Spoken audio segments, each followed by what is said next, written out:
तो जैसे कि आपने लास्ट एपिसोड के अंदर देखा था कि बिंगी जियान को मारने वाले ही होता, तभी वहाँ पे यूनर आ जाती और जियान को बचा लेती और अपने एल्ड्रो से बिंगी और उसके साथियों को बहुत बुरी तरीके से पिटवाती। मगर जब बिंगी गॉड सील को देखता तो वो हार मान लेता है और जियान और यूनर से माफी मांगता और वहाँ से चला जाता है। और जो किंगाई होता है उसे यूनर दबोच के जियान को दे देती है और जाकर हाथ मिलाती है लिटिल पेई डॉक्टर से। और यहीं से स्टार्टिंग होती है न्यू एपिसोड की, जहाँ पर हमें जियान दिखाया जाता है जो की अभी के लिए ही क्लैन के मीटिंग हॉल में चाय की चुस्कियां ले रहा होता। तभी जो ग्रेट एल्डर होता है वो ग्रीट करता और बोलता है कि मुझे माफ कर देना क्योंकि अभी के लिए वॉर खत्म हुआ है, इस वजह से मुझे और भी काफी सारे मामलों को देखना है। ये सुन देखिए जियान भी खड़ा होता है और उसे ग्रीट करता और बोलता है कि थैंक यू हमारी इतनी मदद करने के लिए, और मुझे पता है कि आप अभी के लिए बिजी, इस वजह से आप जाइए। ये सुन देखिए जो ही क्लैन का ग्रेट एल्डर और सिल्लैन होते हैं वहां से चले जाती है। अभी जो यूनर होती है बोलते कि अभी के लिए जियान भाई आपके आगे के क्या प्लान है। ये सुन देखिए जो जियान होता है चाय की चुस्की उठाता है और बोलता है मैं सबसे पहले अपने मास्टर को रेस्क्यू करूंगा होल ऑफ सोल से। ये सुन देखिए सभी लोग थोड़ी देर के लिए शांत हो जाते हैं। तभी यूनर बोलती है भाई जियान आपके जो टीचर है उनकी बहुत ही ज्यादा इज्जत है इस पूरे दुखी कॉन्टिनेंट के अंदर, जिनका नाम मिस्टर याओचेन है। ये सुन देखिए जो जियान होता है वो थोड़ा सा हैरान हो जाता है और अपने मन में बोलता है कि यूनर के पीछे का जो बैकग्राउंड है वो सच में काफी ज्यादा पावरफुल है। और साथ ही यूनर के जो एल्डर होते हैं वो भी हैरान हो जाते हैं और बोलते याओचेन क्या तुम याओचेन के डिसाइबल हो। अभी दूसरा एल्डर बोलते कि याओचेन एक बहुत ही कमाल के एल्केमिस्ट है इस पूरी दुखी कॉन्टिनेंट के अंदर, उन जैसा कोई भी नहीं था। और साथ ही मैं कई बार उनसे पहले भी मिल चुका हूँ, मगर मुझे इस बात का बिल्कुल भी आइडिया नहीं था कि अभी के लिए होल ऑफ सोल ने उनको दबोच रखा है, मतलब पकड़ रखा है। तभी यूनर बोलती जियान भाई अभी के लिए आपकी स्ट्रेंथ और आपके साथ दो डाउजोंग भी है, मगर फिर भी अभी के लिए होल ऑफ सोल से अपने मास्टर को रेस्क्यू करना आपके लिए बहुत ही ज्यादा मुश्किल है, इसी वजह से आपको अभी के लिए जल्दबाजी नहीं करनी चाहिए। ये सुन लेकिन जियान बोलता कि अभी के लिए तुम बिल्कुल भी चिंता मत करो, मैं अभी के लिए कोई भी ऐसा वैसा कदम नहीं उठाने वाला हूँ जब तक मैं पूरी तरीके से श्योर ना हो जाऊँ। ये सुन के जो यूनर होती है थोड़ी सी रिलैक्स हो जाती है और जियान से बोलती जियान भाई क्या अभी के लिए आपको अंकल के बारे में कुछ इन्फॉर्मेशन मिली। ये सुन देखिए जो जियान होता है वो काफी ज्यादा सेंटी हो जाता है और अपने फादर की फ्लैशबैक में चला जाता है और उदास होती हुई बोलते जब से पापा गायब हुए उनके बारे में मुझे कोई भी इन्फॉर्मेशन नहीं मिली है। ये देखती है जो हमारी प्यारी यूनर होती है वो भी उदास हो जाती है और बोलती है तुम चिंता मत करो, जब मैं वापस गो क्लैन जाऊंगी तब मैं अपनी क्लैन की पावर का यूज करके उनके बारे में पता लगाने की कोशिश करूंगी। अगर मुझे कोई भी इन्फॉर्मेशन मिल जाती मैं तुरंत ही आपके पास वो इन्फॉर्मेशन भिजवा दूंगी। वहीं पे जियान अपने मन में बोला था कि मुझे सबसे पहले अपने मास्टर को बचाना है और उसके बाद मैं अपने फादर को ढूंढूंगा, और ये सब मैं तभी कर पाऊंगा जब मैं पावरफुल हो जाऊंगा, और उसके लिए मुझे लेनी होगी 3000 बर्निंग फ्लेम को। और फिर इसी के साथ जो सीन होता है वो कट हो जाता है। फिर हमें गोरिल्लम का सीन दिखाया जाता है जहाँ पर एक बंदा अभी के लिए कमांडर लिंपियन के पास आता है और उसे बताता है कमांडर अभी के लिए एल्डो की तरफ से आपके लिए ऑर्डर आया है, आपको तुरंत जाना और प्रिंसेस को वापस गोरिल्लम लेकर आना है, वो भी किसी भी कीमत पर। ये सुन देखिए कमांडर लिंकन बोलता है क्या अभी के लिए प्रिंसेस वहाँ पे चली गई जहाँ पर अभी के लिए वो जीव फैमिली का मेंबर है। ये सुन देखिए वो बंदा हमें नोट कर देता है। ये सुन देखिए जो कमांडर लिंकन होता है उसे काफी ज्यादा गुस्सा आ जाता है और बोलता है कि उस कचड़े को मैंने पहले भी वार्न किया था कि हमारी प्रिंसेस से दूर रहे, मगर मुझे ऐसा लगता है कि शायद वो मेरे ऑर्डर को भूल चुका है, इस वजह से उसे जाकर अच्छे से मुझे सबक सिखाना पड़ेगा। और फिर इसी के साथ जो सीन होता है कट होकर वापस जियान के ऊपर आ जाता है जहाँ पे जियान एक रूम के अंदर बैठा हुआ अपनी दुई को रिकवर कर रहा होता है, मगर तभी अचानक से वहाँ पे कोई आ जाता है। ये सेंस करते कि जियान एक स्माइल के साथ बोलता है कि जैसा कि अब तुम यहाँ पे आई चुकी इस वजह से छुपने का कोई फायदा नहीं है। ये सुनने के जो यूनर होती है तुरंत वहाँ पे आ जाती और बोलती काफी रात हो चुकी मगर जियान भाई अभी भी आप रेस्ट नहीं कर रहे हो। ये बोलती जो जियान होता तुरंत खड़ा हो जाता और यूनर के पास जाता है। यूनर अपनी स्पेस टैंक से एक स्क्रॉल को बाहर निकालती और बोलती है इसके अंदर गॉड सील की बाकी की 3 सील है और अभी के लिए आपकी करंट पावर को देखा जाए तो आप थर्ड सील को भी सीख सकते हो। वहीं पे जो जियान होता है उस सील को देखता फिर उसके बाद यूनर का मुंह ताड़ने लगता मगर उस सील को नहीं ले रहा होता है। इस वजह से जो यूनर होती है वो जियान से बोलती प्लीज इसे मना मत करना क्योंकि ये जो सेंट्रल पेन है वो पावरफुल लोगों से भरा पड़ा है, इस वजह से अगर आपको यहाँ पे सर्वाइव करना है तो आपको स्ट्रॉन्ग बनना होगा, इसी वजह से आप पे जितनी दाव स्किल होंगी उतना बचना आपके लिए पॉसिबल है। ये सुन देखिए जो जियान होता है थोड़ा सा यूनर को ताड़ता और यूनर को थैंक यू बोलता है। यूनर ये सुन देखिए काफी खुश हो जाता और जो जियान होता है यूनर के हाथ से उस स्क्रॉल को ले लेता और उसे अपने स्पेस स्टोन के अंदर रख लेता है, मगर तभी जो यूनर होती है एकदम से सीरियस हो जाती है और अपने दिल की कुछ बॉलों को निकालती है और उस पूरे रूम को चारों तरफ से सील कर देती है जिससे कोई बाहर का पर्सन उनकी बातों को ना सुन पाए। तभी यूनर बोलती कि आपके पास जो 2C एम्पायर जेट का पीस है उसके बारे में आपने अभी के किसी को नहीं बताया ना। ये सुन देखिए जियान बोलता है कि हाँ, मगर मुझे एक बात समझ में नहीं आती क्या ये जेट का पीस 2C एम्पायर से रिलेटेड है। ये सुन के यूनर बोलती कि हाँ और बताती कि ऐसा बोला जाता है कुछ ही लोग हैं जो कि ब्रेक थ्रू कर पाते थे 2D में और हमारे इस 2D कॉन्टिनेंट के जो लास्ट गॉड थे वो थे 2C एम्पायर और फिर उसके बाद हमारे इस 2D कॉन्टिनेंट के अंदर कोई भी गॉड अपीयर नहीं हुआ है, मगर जो 2C एम्पायर थे उन्होंने अभी के लिए अपने एक मेंशन को छोड़ रखा है जो कि अभी के लिए इन जेट के पीसों से ही खोला जा सकता है और यही रीजन है जिसकी वजह से सभी लोग इन जेट के पीसों को लेना चाहते चाहे फिर वो होल ऑफ सोल हो चाहे फिर वो गुकलैन क्यों ना हो। ये सुन देखिए जो जियान होता है वो काफी हैरान हो जाता और बोलते हैं ये 2C एम्पायर जेट का रीजन जिसकी वजह से अभी के लिए मेरे फादर को किडनैप किया गया है। ये सुन देखिए यूनर हमें नोट कर देती और बोलती जो जाओ क्लैन था वो पहले बहुत ही स्ट्रॉन्ग सेक्शन हुआ करता था, यहाँ तक कि वो इस दुई कॉन्टिनेंट की सबसे पावरफुल सेक्शन थी क्योंकि जो जाओ क्लैन के एंसेस्टर थे वो बहुत ही स्ट्रॉन्ग हुआ करते थे, इस वजह से उनके टैलेंट की दम पे वो बहुत ही आसानी से इस दुई कॉन्टिनेंट को डोमिनेट कर लिया था उन्होंने। तब मेरे क्लैन और जाओ क्लैन के बीच में काफी अच्छी रिश्तेदारी हुआ करती थी और मिल बांट के चाय चुस्कियां लिया करते थे। इसी वजह से जब जाओ क्लैन डूब रहा होता तभी हमारे एंसेस्टर ने एक एग्रीमेंट किया था। तब जाओ क्लैन के एंसेस्टर ने बोला था कि तुम्हें हमेशा रिस्पेक्ट करनी होगी जाओ फैमिली की और साथ ही उन्हें कभी भी नुकसान नहीं पहुंचाना होगा और साथ ही उन्हें प्रोटेक्ट भी करोगी क्योंकि उन्हें किसी भी कीमत पे जाओ क्लैन की ब्लड लाइन को सेफ रखना है। मगर जब जाओ क्लैन बुरी तरीके से डूबने लगा तो उसकी हालत काफी ज्यादा खराब हो जाती। इस वजह से वो दुई कॉन्टिनेंट को छोड़कर उसके एक छोटी सी जगह में आके बस जाते और वो जगह होती जीमा एम्पायर। और इसी के साथ टाइम काफी ज्यादा बीत जाता और जो एग्रीमेंट होता वो काफी ज्यादा कमजोर पड़ जाता है। और रही मेरी बात, तो मैं गू क्लैन इसलिए आई थी क्योंकि मेरे फादर चाहते थे कि मैं अपना बचपन एक शांति तरीके से बिताऊं। और साथ ही मेरे एंसेस्टर ने मुझसे एक और बात बोली थी कि मैं किसी भी कीमत पे वो जेड की पीस को भी वापस ले आऊं जो कि जाओ क्लैन के पास है। ये सब सुन के जियान बोलता, क्या तुम अभी के लिए बता सकते कि मेरे एंसेस्टर का नाम क्या था? ये सुनकर यूनर बोलती कि जाओ जुआन। तो जियान भी रिपीट करता और बोलता है जाओ जुआन नाम ही काफी ज्यादा डोमिनेटेड है। और जैसा कि मैं अपने एंसेस्टर के बारे में सोचता था ये तो बिल्कुल वैसे ही निकली। मगर तभी बाहर से किसी की आवाज आती है। इस वजह से दोनों एकदम से अलर्ट हो जाती है। और ये आवाज करने वाले कोई और नहीं बोलते यूनर के दोनों एल्डर, जो कि अभी के लिए कान लगा के अंदर की बातों को सुन रहे होती है। अभी एक एल्डर होता है कि मुझे नहीं लगता कि प्रिंसेस और वो लड़का कुछ भी ऐसा वैसा करेंगे। ये सुन के दूसरे एल्डर को जवाब देते तभी वहाँ पे यूनर आ जाती है और बोलती आखिर तुम दोनों ये सब क्या कर रहे हो? और जब वो दोनों यूनर को देखते तो एकदम से हैरान हो जाते और कहते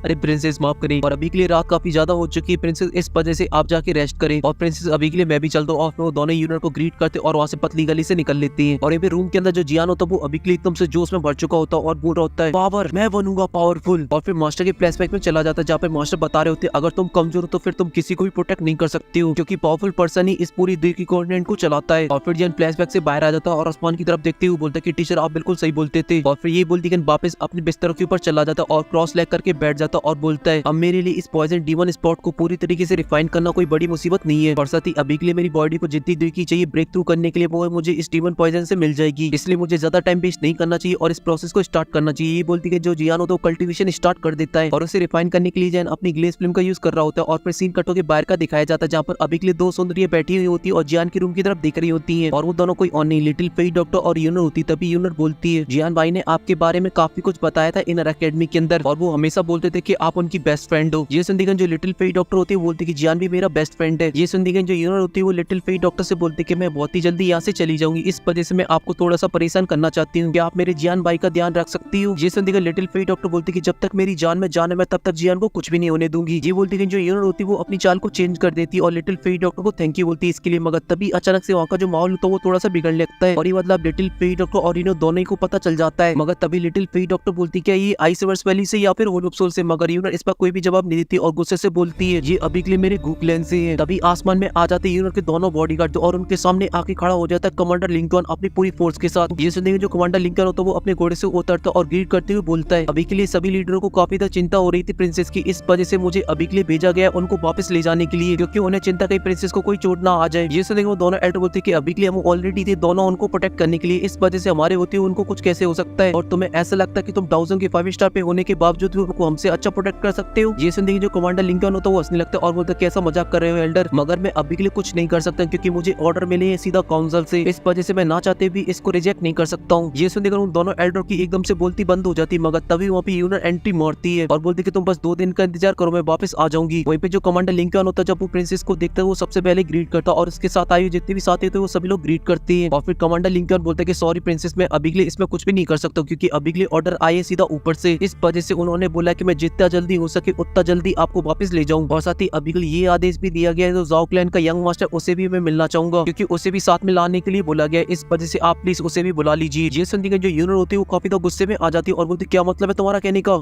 कमांडर लिंकन बोलता है कि प्रिंसेस इसमें मैं कुछ भी नहीं कर सकता कि ये ऑर्डर सीधा ऊपर से आया है और उन्होंने बोला कभी भी मैं किसी भी जाओ क्लैन की फैमिली मेंबर से मिलता हूँ तो मैं उन अपने साथ वापस लेकर जाऊँ गू क्लैन। वहीं पे ये सब सुनती है जो यूनर होती है उसका दिमाग सटकने लगता है और वो गुस्से से बोलती है कमांडर लिंकन अभी के लिए तुम अपनी औकात से कुछ ज्यादा बोलते जा रहे हो और अपने एल्डर को आदेश करती है जाओ जाकर इसकी अकल ठिकाने लगाओ। ये बोलती कर एल्डर आ गया था मगर तभी कमांडर लिंकन अपने स्पेशल से एक टोकन को बाहर निकाल लेता है जिसे देखती कर वहाँ पे जितने भी लोग होते सभी के सभी हैरान हो जाती क्योंकि ये ऑर्डर था सीधा एंशिएंट ऑर्डर। इसलिए जो कमांडर लिंकन होता है वो ग्रीट करते बोलता है कि प्रिंसेस मुझे माफ कर देना, आप अभी के लिए इस ऑर्डर को नहीं तोड़ सकती वो भी किसी भी कीमत पर। ये सुन के जो यूनर होती है वो भी हैरान हो जाती है और बोलती कि हाँ मैंने इसे देख लिया है। मगर तभी हमारे हीरो टर्की की आवाज आती है और बोलते क्यों ये फालतू में इतना बजने में लगा हुआ है, लगता है शायद हमारे कमांडर लिंकन फिर से वापस आ चुकी है मगर इस बार इनकी काफी बुरी किस्मत होने वाली है। और इतना बोलते कर हमारा हीरो आके खड़ा हो जाता है यूनर के पास। तभी जो लिंकन होता है वो बोलता है अच्छा डाउजोंग 4 स्टार, मैंने बिल्कुल भी उम्मीद नहीं की थी जाओ क्लैन के अंदर फिर से एक डाउजोंग अपीयर होगा, सच में ये बात तो मेरे लिए काफी ज्यादा सरप्राइजिंग है। मगर तभी जो जियान होता है एकदम से पॉइंट पे आता है और बोलता है कि मैं देख रहा हूँ काफी लंबे टाइम से आप ऐसा चाहते हैं कि मैं आपसे लड़ूं क्योंकि आप अभी के लिए अपनी पावर को दिखाना चाहते हो, मगर मैं आपको बता दूं कुछ टाइम की बात है उसके बाद आपको ऑलरेडी पता चल जाए कौन स्ट्रॉन्ग है कौन स्ट्रॉन्ग नहीं है। मगर तभी जो कमांडर लिंकन होता है बोलता है कि अभी के लिए तुम्हारी इतनी औकात नहीं, तुम बस एक विलन हो और तुम कभी भी मेरी बराबरी नहीं कर सकते हो, तुम एक से कचड़े हो। ये सुन के जियान बोलता है कि मैं तुम्हारी बराबरी भी नहीं करना चाहता क्योंकि तुम मेरे सामने कुछ भी नहीं हो। ये सुनते कि जो कमांडर लिंग क्योन होता है एकदम से भड़क जाता है और अपनी दी को रिलीज कर देता है और वो जियान की तरफ आगे बढ़ पाता। उससे पहले वहाँ पे लिटिल फेई डॉक्टर आ जाती है और बोलती है एक कदम आगे बढ़ाया तो मर जाएगा साले। ये सुन के जो कमांडर लिंग क्योन होता है वो रुक जाता है और हंसते हुए बोलता है जियान से लड़के तू हमेशा लड़कियों के पीछे छुपता रहता है, क्या तेरे अंदर बिल्कुल भी गट्स नहीं है जो तू मेरा सामना कर पाए? सच में आज यहाँ पर तेरे एंसेस्टर होते और ये सब चीजें देख ले तो वो बेचारे शर्म से मर जाते। ये सुनते कि जियान बोलता है कि पहली बात तो ये कि मैं कौन हूँ क्या हूँ इससे कोई फर्क नहीं पड़ता, मगर तू अभी के लिए अपनी हालत को देख, अगर तू गूगलैंड से नहीं होता तो तेरी कोई भी इज्जत नहीं होती यहाँ पर। ये सब सुनते जो कमांडर लिंकन होता है काफी तो गुस्से में आ जाता है। तभी जियान एकदम मस्त स्वाइग मारते हुए बोलता है कि मुझे तुझसे डील करने के लिए किसी और की जरूरत नहीं है। ये सुनते जो यूनर होती है एकदम फुल सीरियस होती है, बोलती है जियान भाई आप जाओ जाकर इसे बजा डालो, इसके बाद जो कुछ भी इसके साइड इफेक्ट होंगे वो मैं देख लूंगी। ये सुनते जो जियान होता है एकदम फुल चौड़ में आ जाता है और बोलता है कमांडर लिंकन क्या आप अभी के लिए अकेले फाइट करना चाहते हो या फिर अपनी पूरी पलटन को लेके आना चाहते हो? जैसा भी इच्छा हो आ जाओ। ये सुनते कमांडर लिंकन की ऊपर से नीचे तक जल जाती है और बोलता है कि लड़के को ज्यादा बकवास कर रहा है, तुझे हराने के लिए मैं ही काफी हूँ अकेला। और ये बोलती वो अपने थंडर स्पेयर को बाहर निकालता और सीधा जियान की तरफ शूट हो जाता है और सीधा अपने स्पेयर से जियान के ऊपर हमला कर रहा होता है, मगर ये देखिए जियान बस एक स्माइल करता और सीधा पंच बनाकर आकर उसमें जड़ देता है, जिस वजह से जो कमांडर लिंकन होता है वो काफी सारे पार्ट तोड़ती हुई जाके काफी दूर जाके गिरता है, मगर इससे उसे ज्यादा कुछ नहीं होता और वो यूज करता है अपना थंडर स्नेक डांस। मगर ये अटैक भी जियान का कुछ भी नहीं बिगाड़ पाते, जियान बहुत ही आसानी से उसके सभी अटैकों को डॉज कर देता है और जब मौका मिलता है तो उसमें किक भी जड़ देता है, जिस वजह से वो पीछे खिसका वो चला जाता है। मगर इस बात से जो कमांडर लिंकन होता है एकदम से बाबला हो जाता है और अपने काफी सारे स्लैश अटैक जियान के ऊपर कर देता है, मगर जो जियान होता है वो अपनी लाइटिंग मूवमेंट की स्पीड की मदद से बहुत ही आसानी से उन सभी स्लैश अटैक को डॉज कर देता है। मगर जो कमांडर लिंकन था वो अभी के लिए एकदम से बाबला हो चुका था, इस वजह से वो कंटिन्यू हमला करे जा रहा होता है और साथ ही उसके अटैकिंग की पावर भी काफी तो बढ़ चुकी होती है, इस वजह से स्पेस भी फट जाता है। मगर ये जियान के सामने एकदम बेस्ट होते हैं क्योंकि जियान 2 उंगली से उसके स्पेयर को पकड़ लेता है और बोलता है ये तो बहुत ही बकवास था और उसे बहुत ही आसानी से तोड़ देता है। ये देखते हैं जो कमांडर लिंकन होता है वो जड़ से पीछे हट जाता है और एक जगह पे खड़े होकर अपनी कुछ हैंडसाइनों को बनाने लगता है, जिस वजह से उसके सामने एक बहुत ही बड़ा पर्पल कलर का पाम बन जाता है। और वहीं पे जब जियान ये देखता है तो जियान यूज करता है अपने स्काई फाइट 3 मिस्ट्री चेंजेस का फर्स्ट चेंज ग्रुप जो कि ग्रीन लोटस फ्लेम के साथ होता है, जिस वजह से जियान की बॉडी में से काफी तक ग्रीन लोटस फ्लेम बाहर निकल रही होती है और जब चेंज कंप्लीट हो जाता है तो जियान एकदम भौकाली लगने लगता है और उसकी स्पीड भी काफी फास्ट हो जाती है, जिस वजह से स्पेस भी फट जाता है। वहीं पे ये सब देख के जो कमांडर लिंकन होता है वो काफी हैरान हो जाता है और अपने अटैक को और भी जल्दी फास्ट चार्ज करने लगता है, मगर जो जियान तो रॉकेट की तरह उसकी तरफ आगे बढ़ रहा होता है, जिस वजह से बेचारी की पेट में सुसु होने लगती है और जियान चारों तरफ से उसके ऊपर हमला कर देता है, जिस वजह से बेचारा कुछ कर पाता उससे पहले एक जियान का पंच आता है और उसके जबड़े को हिला के रख देता है और उसके मुंह से खून की पिचकारी निकल पड़ती है और साथ ही जियान उसके ब्रेक भी निकाल देते हैं, जिस वजह से उड़ा हुआ जाता है और काफी सारे पहाड़ों को तोड़ते हुए जाकर एक पहाड़ के ऊपर गिरता है और जियान उसे देखते हुए बोलता है कि अभी के लिए सील को बनाने की जो तुम्हारी फॉर्मेशन है वो बहुत ही ज्यादा स्लो है, सच में तुम तो मुझसे काफी ज्यादा पीछे हो। वहीं पे कमांडर लिंकन के साथ आए हुए जितने भी लोग होते हैं वो आपस में बातें करने लगते हैं और बोलते कमांडर लिंकन ने तो बताया था ये ज़ाओ क्लैन का 1 नंबर का कचड़ा है, मगर इस कचड़े ने अभी के लिए हमारे कमांडर को पेल के रख दिया, यहाँ तक कि इसकी पावर को कंपेयर किया जाए यंग जनरेशन की वॉरियर के साथ तो ये टॉप 10 के अंदर आना डिजर्व करता है। आज तो इस लिंकन ने कुछ ज्यादा गलत उड़ता हुआ 3 ले लिया, वो भी गलत जगह पे, जिससे उनके दूसरे एल्डर होता है कि ये डिजर्व करता है। वहीं पे जो कमांडर लिंकन तो उसकी हालत काफी खराब हो चुकी थी और बड़ी मुश्किल से लड़खड़ाते हुए खड़ा हो पा रहा होता है, मगर तभी अचानक से उसे दौरे पड़ने लगते और वो जोर जोर से चिल्लाने लगता है, जिस वजह से उसकी बॉडी में से काफी ज्यादा रेड दुई की बाहर निकलने लगती है और साथ ही उसकी जो पावर थी वो भी काफी बढ़ चुकी थी और गुस्से से चिल्लाते हुए बोलता है कि जियान तुम सिर्फ एक कचड़ा हो और तुम अभी के लिए कंपेयर नहीं कर सकते इस महान कमांडर से। वहीं पे जियान एक स्माइल के साथ बोलता है सीक्रेट मेथड। वहीं पे यूनिट का बॉडीगार्ड ये देखकर बोलता है ये पागल हो गया क्या, जो कि इस फाइट के चक्कर में अपनी लाइफ को जोखिम में डाल रहा है, क्योंकि ये जो सीक्रेट मेथड है वो बहुत ही खतरनाक है, खुद को भी डैमेज बहुत ही बुरी तरीके से पहुंचाती है। तभी एल्डर यूनिट से बोलता है क्या मैं जाऊं, तो यूनिट उसे रोक देती और बोलती है तुम इसकी चिंता मत करो, वो खुद ही शर्मिंदा होगा इसके लिए। वहीं पे जो कमांडर लिंकन होता है वो अपने दिखे का यूज करते हुए अपने स्पेयर को बना लेता है, जो कि देखने में काफी खतरनाक लग रहा होता है, मगर जियान को इन सही बातों से कोई फर्क नहीं पड़ता और वो बोलता है तुम्हारी ये जो टेक्निक है वो देखने में तो काफी अच्छी लग रही है, मगर अभी के लिए दुख की बात तो ये है कि ये जो फॉर्मेशन है वो इतनी ज्यादा स्ट्रॉन्ग भी नहीं है, इसलिए जो तुम्हारी पावर वो एकदम यूजलेस है। तभी जो कमांडर लिंकन होता है एकदम मस्त मारते हुए बोलता है कि अभी के लिए तुम्हें थोड़ी देर बाद पता चल जाएगा कि असलियत में ये चीज क्या है, जब मैं तुम्हारा मुंह तोड़ के तुम्हें कैप्चर करूंगा। ये बोलती है जो कमांडर लिंकन होता है वो अपने स्पेयर को लेकर सीधा शूट हो जाता है जियान की तरफ और उसकी स्पीड अभी के लिए काफी फास्ट होती है, मगर में जो जियान था वो मन मुस्कुरा रहा होता है। तभी कमांडर लिंकन उसके ऊपर हमला कर देता है, मगर जिन बहुत ही आसानी से उसे डॉज कर देता है। तभी जो कमांडर लिंकन होता है वो लगे तेरी जियान के ऊपर बजाने लगता है, मगर जियान एक ही हाथ से उसके सभी अटैकों को रोक देता है और साथ ही उसका जब मन करता है तो उसमें जड़ भी देता है, जिस वजह से काफी दूर खिसका हुआ चला जाता है। मगर कमांडर लिंकन अभी के लिए एकदम से बाबला हो चुका था, इस वजह से फिर से जियान के ऊपर हमला करता है, मगर जियान फिर डॉज कर देता है और फिर उसके बाद मस्त उसकी हड्डियां तोड़ता है और ऊपर से नीचे तक बजा के रख देता है। मगर कमांडर लिंकन अभी भी हार मानने को तैयार नहीं होता, इस वजह से उन दोनों के बीच में लगे तेरी होने लगती है। मगर अभी के लिए जियान के लिए जो फाइट थी वो एकदम वन साइडेड होती है, क्योंकि जियान बहुत ही आसानी से उसे पीट रहा होता है, जब मौका मिलता तब उसमें बजा देता था, जिस वजह से जो कमांडर लिंकन होता है काफी दूर पीछे खिसको चला जाता और उसके मुंह से भी काफी खून निकल आता है। मगर अभी के लिए जो कमांडर लिंकन था एकदम से बाबला हो चुका होता है, इस वजह से वो अपनी एक स्पेशल तरीके की टेक्निक का यूज करने लगता है, जिस वजह से जो पूरा आसमान होता है वो एकदम रेड हो जाता है और अपने स्पेयर से सीधा जियान के ऊपर हमला कर दे, मगर जिन उससे बहुत ही आसानी से बच जाता है और कमांडर लिंकन के पास जाता है और उसकी सबसे पहले उसकी हाथ की हड्डी को तोड़ देता है और फिर अपना ऑक्टेन ब्लास्ट पंच बनाता है और कमांडर लिंकन के मुंह में जड़ देता है, जिस वजह से कमांडर लिंकन होता है उसके पूरे दांत हिल जाते हैं और वो रॉकेट की तरह काफी सारी बिल्डिंगों को तोड़ते हुए जाकर एक पहाड़ के अंदर घुस जाता है। तभी जन उस पहाड़ के सामने आ जाता है और अपना हाथ आगे को बढ़ाता है और अपनी स्पिरिचुअल पावर की मदद से कमांडर लिंकन को अपनी तरफ खींच लेता है और फिर उसकी गर्दन को दबोचता और बोलता है, कमांडर लिंकन, अभी के लिए मैं जाओ क्लैन का कचड़ा हूँ कि नहीं हूँ ये तुम्हारी जज करने की औकात नहीं है। वहीं पे कमांडर लिंकन अभी के लिए फड़फड़ाने में लगा हुआ था, तभी जो जियान होता है उसे उठा के मार देता है एक पहाड़ के अंदर। ये देखते हैं कमांडर लिंकन के जो साथी होते हैं उसे बचाने के लिए जाने लगते हैं। ये सब देखिए यूनिट के जो एल्डर होते हैं वो हंसने में लगे हुए होते हैं और बोलते हैं, लड़का तो सच में काफी ज्यादा बेरहम है। ये सुन देखिए दूसरे एल्डर होते हैं बिल्कुल मेरी तरह। तभी जो जियान होता है वो यूनिट के सामने आ जाता है। जो यूनिट होती है वो बहुत ही उदास तरीके से जियान को देख रही होती है, बस रोने वाली होती है। तभी वो बोलती है, साइन गोगो यूनिट जा रही है। ये सुन देखिए जो जियान होता है एकदम जोश में बोलता है कि तुम मेरा इंतजार करना, जैसे मैं अपने मास्टर को रेस्क्यू कर लेता हूँ उसके बाद मैं तुम्हारे गुकलेन आऊंगा तुमसे मिलने के लिए। ये सुन देखिए जो यूनिट होती है वो हमें नोट कर देती है और बोलती है, सायन के अपना ध्यान रखना, और फिर अपने एल्डर से बोलती चलो यहाँ से चलते हैं। ये सुन के जो एल्डर होते हैं वो भी हमें नोट कर देते हैं और पोर्टल को खोलने लगते हैं। ये सब देख के जो जियान होता है वो हमें नोट कर देता है और कुछ ही देर बाद जो यूनिट होती है वहाँ से चली जाती है और हमारा जियान वहाँ पे खड़ा रह जाता है, जिसके फेस पे तो काफी सारे इमोशन थे मगर वो अभी के लिए दिखाना नहीं चाहता था। इस वजह से वो अपने हाथ को गुस्से से बींच लेता है, जिस वजह से उसमें से खून निकल आता है और इसी गुस्से के साथ ये जो एपिसोड होता है वो यहीं पे खत्म हो जाता है। मगर मैं अभी के लिए जियान से भी ज्यादा गुस्से में हूँ क्योंकि इन लोगों ने जो कटाई चटाई की है ना पूरे एपिसोड की रेड पीट दी और अभी के लिए आप लोगों को समझ में नहीं आ रहा है कि मैं क्या बोलना चाह रहा हूँ। तो आप लोग इस एपिसोड की नोवेल की वीडियो को देखो जो कि मैंने एक्सप्लेन की है, उसके अंदर क्या कुछ था मगर सब उड़ा दिया। इसलिए मैं आप लोगों से रिक्वेस्ट करना चाहता हूँ जो नेक्स्ट एपिसोड आने वाला है उसकी नोवेल को जरूर देखना। और फिलहाल के लिए आपको ये वीडियो पसंद आई है तो प्लीज वीडियो को लाइक कर देना, साथ ही चैनल को भी सब्सक्राइब कर देना। हम मिलते हैं आपसे नेक्स्ट वीडियो में, तब तक के लिए आप सभी को बहुत सारा प्यार।